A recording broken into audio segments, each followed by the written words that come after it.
Bihar assembly ఎన్నికల షెడ్యూల్కు రంగం సిద్ధమైంది. అక్టోబర్ తొలి వారంలో షెడ్యూల్ విడుదల చేసేందుకు ఈసీ కసరత్తు చేస్తోంది. దసరా తర్వాత షెడ్యూల్ విడుదల చేసి ఛట్ పూజ పూర్తయ్యాక పోలింగ్ నిర్వహించేలా తేదీల్ని ఖరారు చేసినట్టు సమాచారం. నవంబర్ 5 నుంచి 15 మధ్య బీహార్ అసెంబ్లీ ఎన్నికల పోలింగ్ జరగనుందని తెలుస్తోంది. 3 దశల్లో ఓటింగ్ ప్రక్రియ నిర్వహించేందుకు ఈసీ ఏర్పాట్లు చేస్తోంది. 2020లోనూ బీహార్లో అసెంబ్లీ ఎన్నికలు 3 విడతల్లోనే జరిగాయి.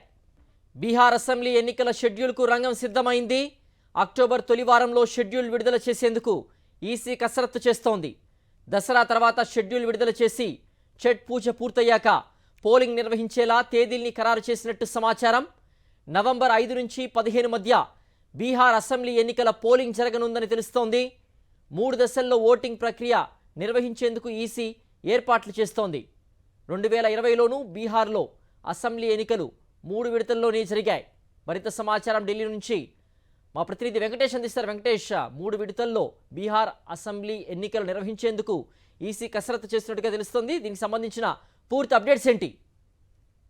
బీహార్ అసెంబ్లీ ఎన్నికల షెడ్యూల్ దసరా తర్వాత విడుదల కాబోతుంది. దీనికి సంబంధించినటువంటి ప్రక్రియ ఎన్నికల సంఘం వేగంగా పూర్తి చేస్తుంది. ఇప్పటికే స్పెషల్ ఇంటెన్సివ్ రివిజన్ చాలా వేగంగా పూర్తి చేసింది. దానిపైన కొన్ని అభ్యంతరాలు ఉంటాయి. ఇప్పటికే సుప్రీంకోర్టు కూడా ప్రధానంగా ఆధార్ కార్డును సైతం పరిగణలోకి తీసుకొని ఈ ఓటర్లకు సంబంధించినటువంటి జాబితా పూర్తి చేయాలని ఆదేశించినటువంటి నేపథ్యంలో సుప్రీంకోర్టు ఆదేశాలను పరిగణలోకి తీసుకొని ఓటర్లకు సంబంధించిన ఎస్ఐఆర్ స్పెషల్ ఇంటెన్సివ్ రివిజన్ కొనసాగుతుంది. సో ఇది అతి త్వరలోనే పూర్తి కాబోతుంది. సో దసరా అక్టోబర్ 2వ తేదీన ఉన్నటువంటి నేపథ్యంలో అక్టోబర్ తొలి వారంలోనే దీనికి సంబంధించినటువంటి షెడ్యూల్ విడుదల చేసేందుకు కేంద్ర ఎన్నికల సంఘం కసరత్తు చేస్తుంది.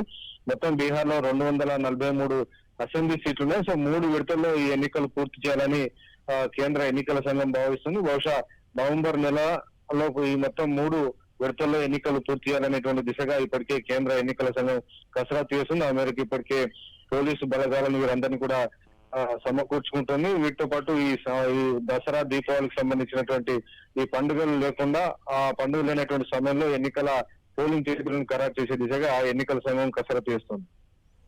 ఓకే వెంకటేష్.